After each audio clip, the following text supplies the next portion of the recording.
For the first problem on the review sheet, we're given a triangle, and we first need to figure out how many solutions the triangle has.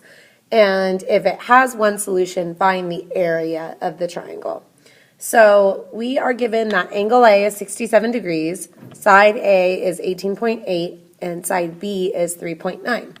So if we consult our chart, we are given an acute angle where the opposite side, and we know that A is the opposite side since it has the same letter as the angle, is greater than the adjacent side.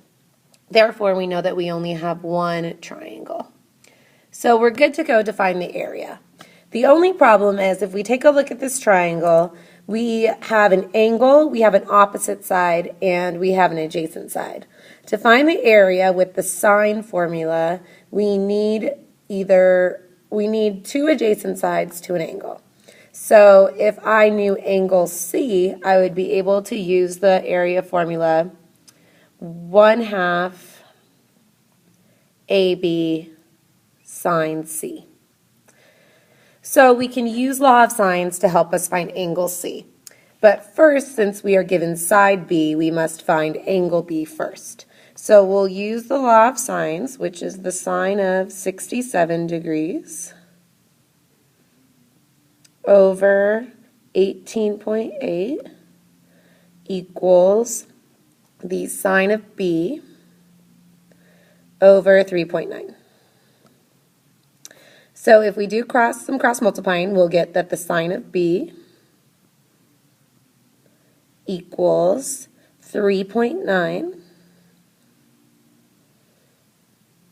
times the sine of 67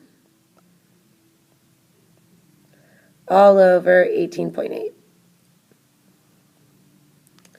Now if we take the inverse sine of that in our calculators, we'll get that angle B equals 11 degrees. So now that we know angle B, we can find angle C. So to find angle C, we can just do 180 minus 11 degrees minus 67 degrees, which gives us that angle C is 102 degrees. So now that we know angle C, we can plug everything into our formula. So I'm just going to come down into the next problem here.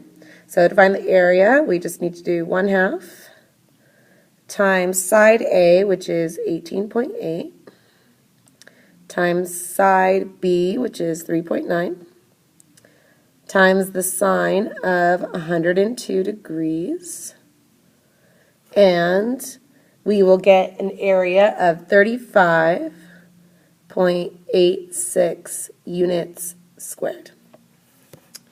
For problem number 2, we are trying to find the component form of a vector that is going from point E to point F. So to find the component form, we always do the terminal point minus the initial point. So we'll have -7 minus a -3 and -8 minus a -2. So that'll give me the component form of my vector, which would be -4, -6. And if we were going to sketch that vector, we would just go over -4 on the x and down -6 on the y, and we would start at the origin and draw a line out or a ray out to our vector. We can skip problem 3, so don't worry about that one. For problem number 4, we want to find the angles between two vectors. So I'm just going to draw the vectors really quick so we kind of see what they look like.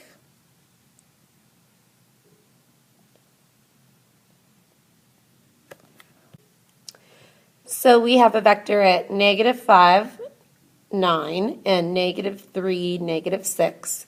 And we want to find the angle in between those two vectors. So in order to do that, we want to make a triangle. So I'm going to connect these two vectors. And the vector that I use to connect is actually vector, in this case it would be v minus u. since it's going to be from u. But it really doesn't matter because we are going to find its magnitude anyways, which would be the same if we did v minus u or u minus v. So this is vector u and vector v. So in order to use law of cosines to find the angle in between, we need to find the sides of all the triangles. And to do that, we can find the magnitude of each of the vectors. So first we'll find the magnitude of u, which would be the square root of negative 5 squared plus 9 squared, which is 25 plus 81, which would be the square root of 106. And now we're going to find the magnitude of v, which is the square root of negative 3 squared plus negative 6 squared, which is 9 plus 36, which would give us the square root of 45. And we need to find the magnitude of v minus u. So in order to do that, we first have to find out what v minus u is. So I have negative 3i minus 6j minus negative 5i plus 9j, which would give me positive 2i minus 15j. So now if I found the magnitude of v minus u, I would get the square root of 2 squared plus negative 15 squared, which would be the square root of 229. So now I know all three sides of my triangle, and I could use that information, and I can use the law of cosines to find my angle. Let me just find a beautiful color here. Use green. All right, so let's call the angle that we're looking for angle A. So the cosine of angle A would equal the two adjacent sides added together and squared. So the square root of 106 squared would just be 106, and the square root of 45 squared would just be 45. And we're going to subtract the square root of 229, which is just 229, all over 2 times the square root of 106 times the square root of 45. And if you do the inverse cosine in your calculator, we find that angle A will equal 124.38 degrees. For number 5, we have a box that is being pulled in one direction at a force of 90 pounds and in a different direction at a force of 62 pounds. And we want to find the resultant of these two forces. So whenever we hear the word resultant or see the word resultant, we know that we have to add two vectors together. So we can see that we have two different vectors. One is, we can call this vector v, and he has a magnitude of 90 pounds and is going in the direction of 16 degrees. So in order to find the component form of this vector, we can use the formula, the magnitude of v, so 90, times the cosine of 16 degrees, and 90 times the sine of 16 degrees. And if we put that in our calculator, we get that the component form is 86.51 and 24.81. And now we will do the same thing for our other vector, which we can call u. And we'll do the magnitude 62 times the cosine, but we want to use a negative 25 degrees since the angle is below the horizontal. And then 62 times the sine of negative 25 degrees. So the component form of this vector would be 56.19 and negative 26.2. And now that we have the component form of our two vectors, we can add them together to find our resultant. So V plus U would equal 86.51 plus 56.19, which would be 142.7, and 24.81 plus negative 26.2, which would be negative 1.39. So the question asks for the direction and the magnitude of the resultant vectors. So to find the magnitude, we just do the square root of 142.7 squared plus negative 1.39 squared. And after rounding, we get 142.7. And then to find the direction, we use our formula tan theta equals B over A. So negative 1.39 over 142.7. And if we do the inverse tangent of that in our calculator, we get negative 0.6 degrees. So since that is negative, that would be below the horizontal. So our choice would be A. In problem 7, we want to use Heron's area formula to find the area of the triangle. So first thing we need to do for Heron's area formula is find the semi-perimeter. So we add up all three sides, divide by 2, and we find out that the semi-perimeter is 15. So now we're ready for Heron's area formula. So we're going to do 15 times 15 minus 7 times 15 minus 11 times 15 minus 12. And if we plug all that into our calculator, we get 37.9 units squared. For number 7, we want to find the angle in between the two vectors. So again, we're going to be using the law of cosines to be able to find this. So the first thing we want to do is find the magnitude of our first vector, 5, negative 3. So we'll call that one vector V. So the magnitude of V would equal the square root of 5 squared plus negative 3 squared, which is 25 plus 9, so we end up with the square root of 34. We'll call the other vector vector U. So now we'll find the magnitude of vector U, which is the square root of negative 2 squared plus 1 squared, which would be the square root of 5.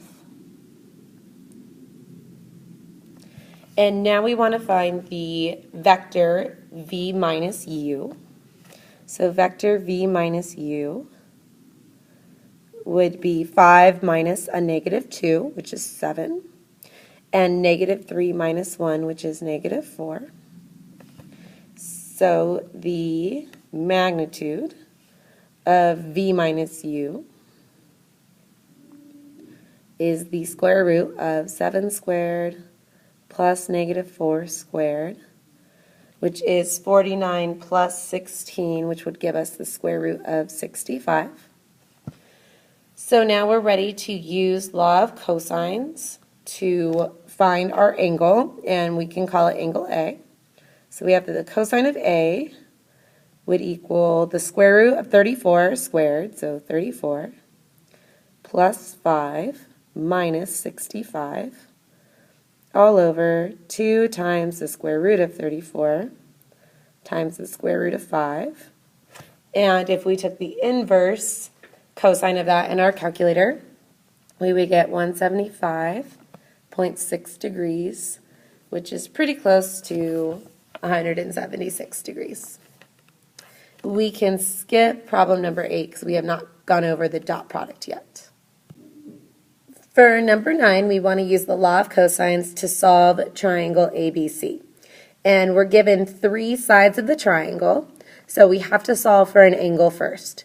And we always want to solve for the biggest angle first. And since B is the biggest side, we're going to solve for angle B first. So I am going to say that the cosine of b equals 13 squared plus 11 squared minus 19 squared all over 2 times 13 times 11. And if I take the inverse cosine of that in my calculator, I'm going to get 104.4 degrees. So now I know that b is 104.4, and if I want to, I can now use law of sines to find my next angle. So the next biggest angle would be angle A. So I'm going to say that the sine of 104 degrees, 104.4, over side B over 19 equals the sine of A over 13. So I have that the sine of A equals 13 times the sine of 104.4 all over 19. And if I take the inverse sine of that in my calculator, I will get that angle A equals 41.5 degrees. So now that we know angles B and angles A, the last one to find is angle C. So to find angle C, all I have to do is subtract angle A and angle B from 180. So 180 minus 41.5 degrees minus 104.4 degrees would give me 34.1. So I must have choice D. For number 10, we want to find the component form of the vector that has the given magnitude and the direction. So I'm going to use the formula 10 times the cosine of 45 degrees and 10 times the sine of 45 degrees, which would give me 10 times root 2 over 2 and 10 times root 2 over 2, which would give me a final answer of 5 root 2, 5 root 2. In number 11, we want to use the law of cosines to find the third side of the triangle. So in this triangle, we're given two sides and one angle. And since we know that this is an isosceles triangle, we automatically know that this angle would be 72 degrees. So now that I know two of the angles, I can find that the third one would be 180 minus 72 minus 72, which would be 36 degrees. And now that I have a side angle side situation, I can use that to help me find my missing side. So we can call this angle A, and this could be side A. Oops, just A, not A squared. There we go. So I'm going to use the law of cosines formula that will help me find side A, which is A squared equals B squared plus C squared minus 2BC times the cosine of angle A. So in my calculator, I'm going to type in the square root of 12.9 squared plus 12.9 squared minus 2 times 12.9 times 12.9 times the cosine of 36 degrees, and typing that into the calculator would give me 7.97, which is very close to 8. So 8 would be our answer. For number 12, we want to find the components of the vector, the number by which the components of the vector can be divided to find the unit vector. To find a unit vector, we always divide our original vector by the magnitude. So basically, we just need to find the magnitude of this vector. So to find the magnitude of u, we do the square root of 2 squared plus 4 squared, which equals the square root of 4 plus 16, which is 20. And if we simplify that, we would get 2 times the square root of 5. In number 13, we want to use the information to solve the triangle for the requested side. If 2 triangles exist, find both of the triangles. So, for number 13, we are given an acute angle, where the opposite side is smaller than the adjacent side. So in this case, we would need to find the height of our triangle. And to find the height of our triangle, we're going to use h equals the adjacent side, 14, times the sine of 19 degrees, which gives us a height of 4.56. Since our height is less than our opposite side, we have 2 solutions. So we need to draw 2 triangles.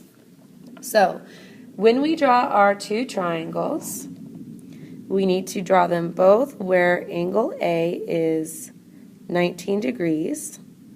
And I always put the adjacent side, 14, right above it. And same thing with our second triangle.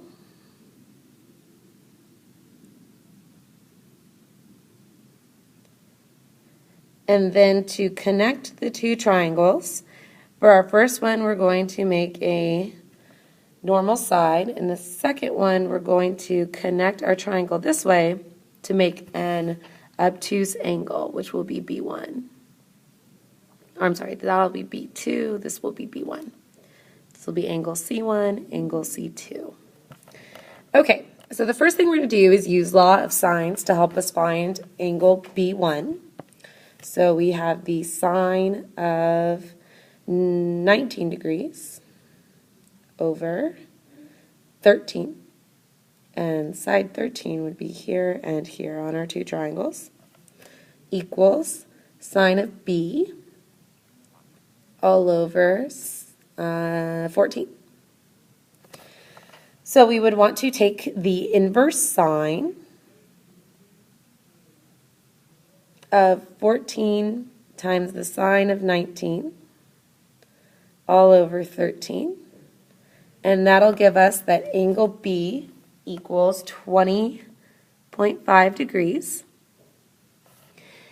And to get angle B2, we just subtract 20.5 from 180. So that gives us that angle B2 is 159.5 degrees.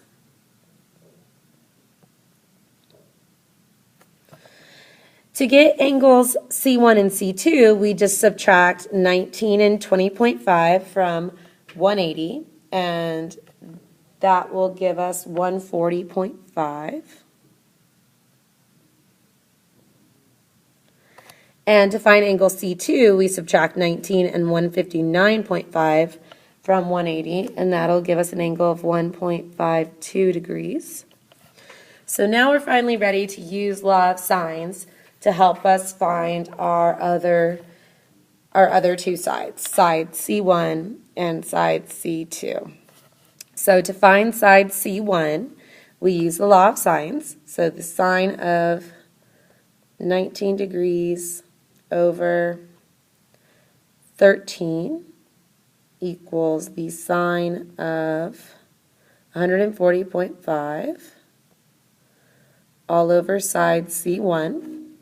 And cross multiplying and putting that into our calculators would give us that C1 equals 25.41. And then to find side C2, I'm running out of room a little bit, so I'm going to go up here. We would do the law of sines, but with the other triangle. So the sine of 19 degrees over 13 equals the sine of 1.52 degrees over side C2. And cross multiplying and putting that into our calculators would give us a side of 1.06. So our answer is C. All right. Problem number 14 is very similar to problem 13. So I tell you that there are two solutions for side B, which means we need to draw two triangles. So again, we're going to draw our triangles the same way. We're going to start by making angle A the same in both triangles. And we'll have that be 12 degrees.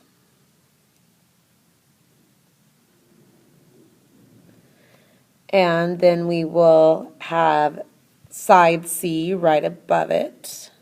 So side C will be 37. And then to connect my two triangles, I'm going to draw one side this way, the other side that way. So side A is the opposite side, which will be 12. Angle C must be across from side C, and then angle B would be up at the top.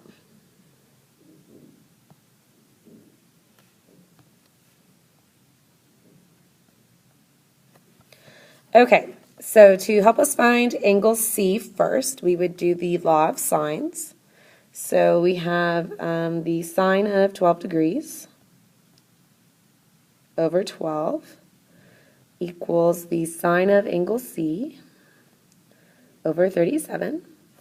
And doing some cross multiplying and putting that into our calculator, we would find that angle C is 39.9 degrees. That would be C1. To find C2, we would just subtract that from 180. And we would get an angle of 140.1.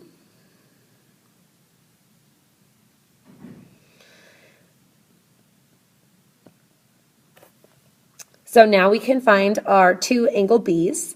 So to find angle B in the first triangle, we just subtract 12 degrees and 39.9 degrees from 180, and we would get 128.1 degrees. And the same in the second triangle, we would subtract 12 and 140.1 from 180 and get 27.9 degrees. And now we just need to do law of sines for both triangles to find side B1 and B2. So to find side B1, I'm going to do the sine of 12 degrees over 12 equals the sine of 128.1 over side B1. And after doing some cross multiplying and solving for the side, we get that B1 is 45.4. And to get side B2, we're going to do the same thing, but in the other triangle. So the sine of 12 degrees over 12 equals the sine of 27.9 over B2. So B2, after doing some cross multiplying, would be 27.01. We can skip problem 15. For problem 16, what information is necessary to use the Heron's formula for area? And we would need to know all three sides, so that would be side, side, side. The double bars around V or a vector mean the magnitude of a vector. For problem number 1 on this page, we want to find the component form of a vector that has a 30-degree direction in the second quadrant and has a magnitude of 5. So we're going to use 5 times the cosine of 30 and 5 times the sine of 30. The cosine of 30 is root 3 over 2, and the sine of 30 is 1/2. So our answer is 5 root 3 over 2 and 5/2, except since we're in the second quadrant, our x is negative. So the final answer is negative 5 root 3 over 2 and 5/2. For number 2, we're given that a vector has an initial point at 1, 5 and a terminal point at 15, 9. To find its component form, we do the terminal side minus the initial, so 15 minus 1 and 9 minus 5 would give us the vector 14, 4. For number 3, we want to determine the magnitude of a vector with an initial point of 0, 10 and a terminal point at 7, 3. So first we want to find the component form of the vector, which is the terminal side minus the initial. So we get the vector 7, negative 7. Now we want to find that vector's magnitude, so we're going to do the square root of 7 squared plus negative 7 squared, which is the square root of 49 plus 49,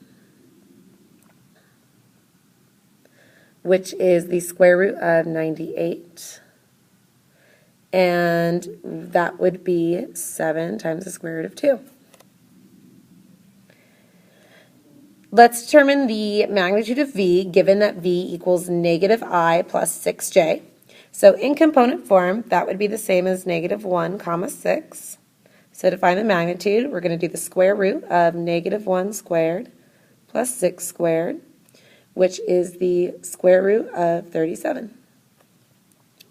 To find the direction of w, w is 5i minus 3j, so in component form, that would be 5, negative 3.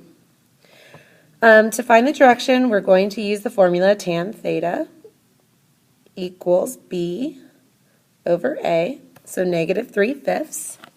If we put the inverse tangent of negative 3/5 in our calculator, we get that theta equals negative 30.96 degrees. So if we subtract 30.96 degrees from 360, since this is in the fourth quadrant, we will get a direction of 329.04 degrees. For number 6, we want to find the direction of the vector negative 12, negative 5. So I'm going to use tan theta equals b over a, so negative 5 over negative 12.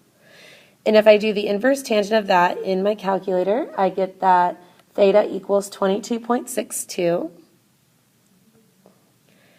However, this vector is in the third quadrant since it's both negative, so to get the actual direction, I need to add 22.62 to 180, and the direction of my vector will be 202.62 degrees.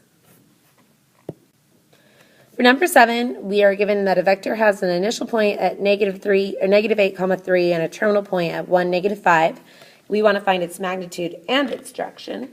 So first I need to find component form of my vector, which is the terminal point minus the initial. So 1 minus a negative 8 would be 9.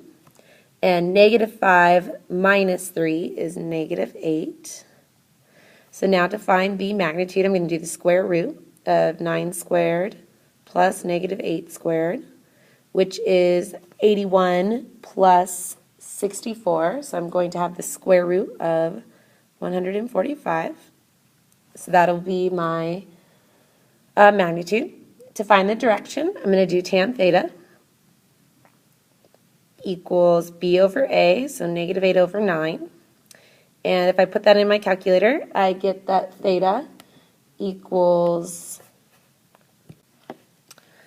41.63. However, this vector would be in the fourth quadrant, so I'm going to subtract that from 360. So my final answer will be 318.37 degrees. For number 8, given that u equals 6i minus 5j and v is 10i plus 3j, we want to find the following. So first we want to find 4u plus 5v. So I'm going to take u and multiply it by 4 and get 24i minus 20j.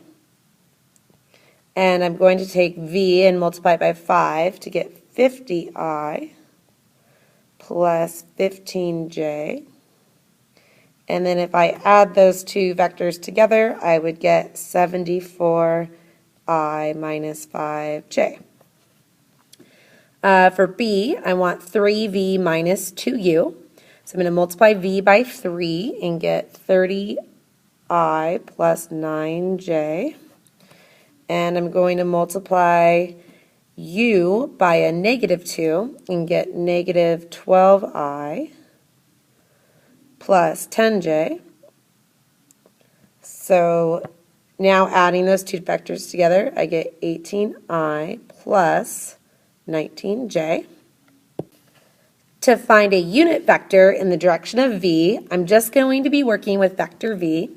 The first thing I need to find is the magnitude. So I'm going to take the square root of 10 squared plus 3 squared, which would be the square root of 109. And now I'm going to divide both terms by 109. So 10 over 109 I plus 3 over 109, square root of 109, j. And then I can rationalize. So my final answer would be 10 times the square root of 109 over 109 I plus 3 times the square root of 109 over 109 j. For the next problem, we have a vector that has a magnitude of 1/2 and a direction of 225 degrees, and we want to find its component form. So we will use the formula 1/2 times the cosine of 225, comma 1/2 times the sine of 225. The cosine of 225, since it's in the third quadrant, is negative root 2 over 2. And the sine is also negative root 2 over 2. So my final answer is negative root 2 over 4, comma negative root 2 over 4.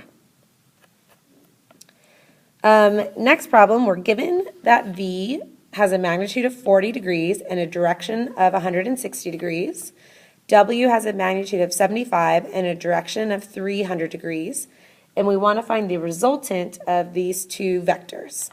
So in order to find the resultant, a resultant means add two vectors together, we need to find the component form of both vectors.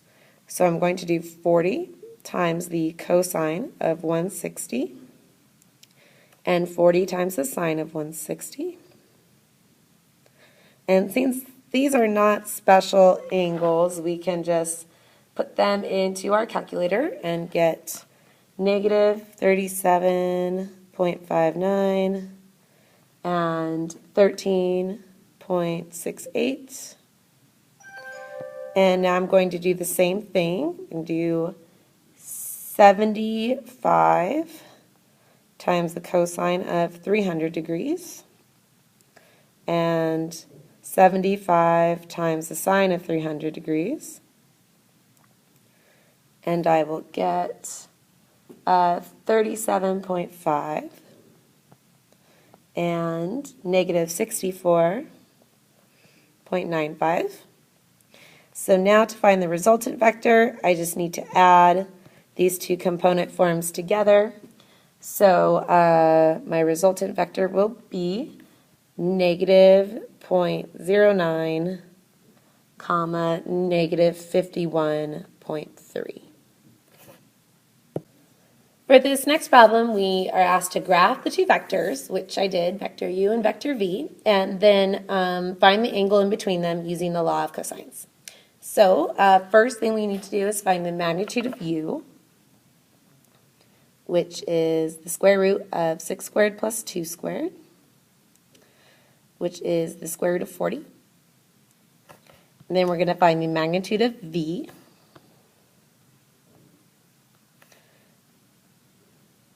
which is the square root of negative 3 squared, plus negative 1 squared, which is the square root of 10. And then the line across from these vectors would be the line of v minus w or u minus v, it doesn't matter. So we'll do u minus v, which would be 9k, or 9I, should be an I for some weird reason, 9I plus 3j. So the magnitude of u minus v be the square root of 9 squared plus 3 squared, which is the square root of 90. So now we can use law of cosines to help us find our angle. So we are going to do the cosine A equals 40 plus 10 minus 90 all over 2 times the square root of 40 times the square root of 10. So we end up getting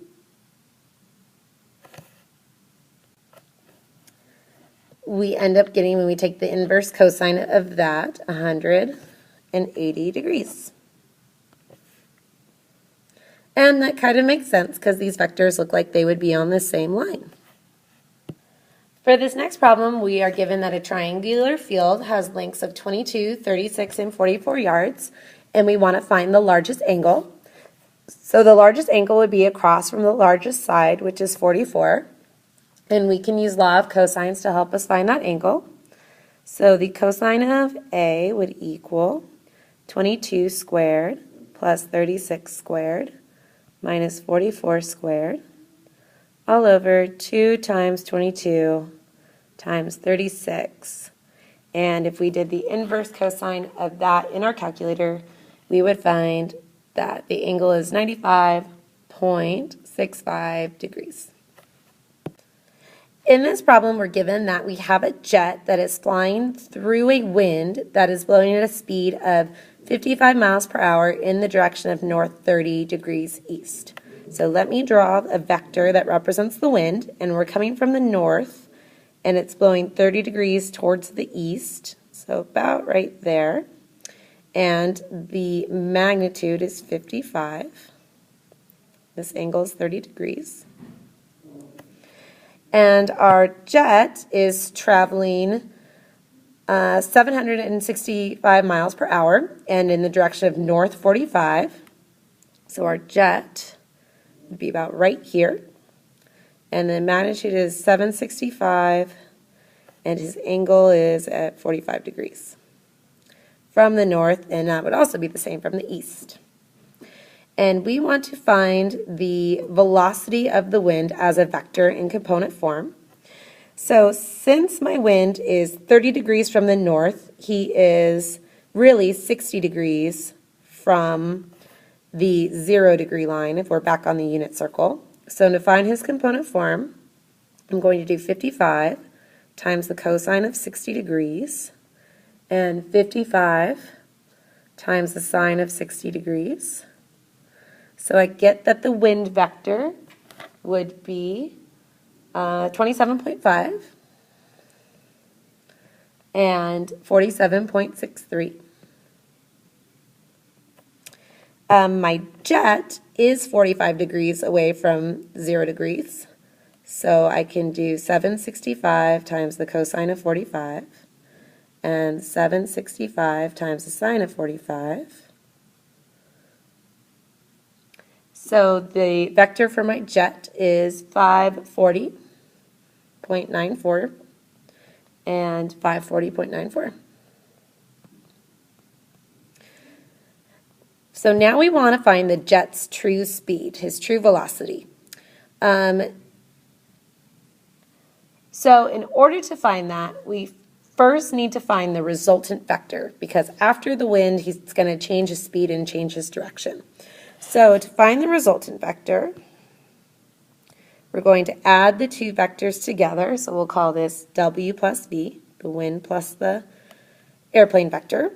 And we get that that is 568.44 and 588.57. And now to find the true speed, we're going to find the magnitude of that vector. So we'll do the square root of 568.44 squared plus 588.57 squared. And in our calculators, we get that the jet's true speed is now 118.25 miles per hour.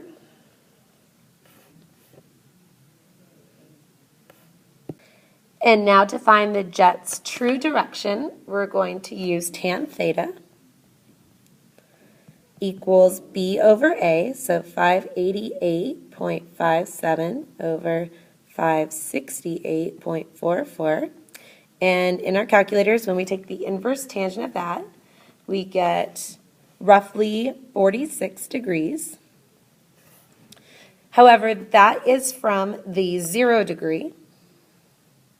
So the resultant vector, which would be a little bit more like this, is at 46 degrees. So if I drew the parallelogram,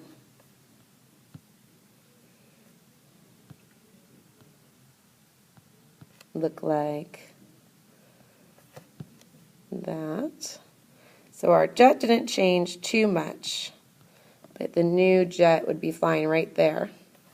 So you only changed a degree.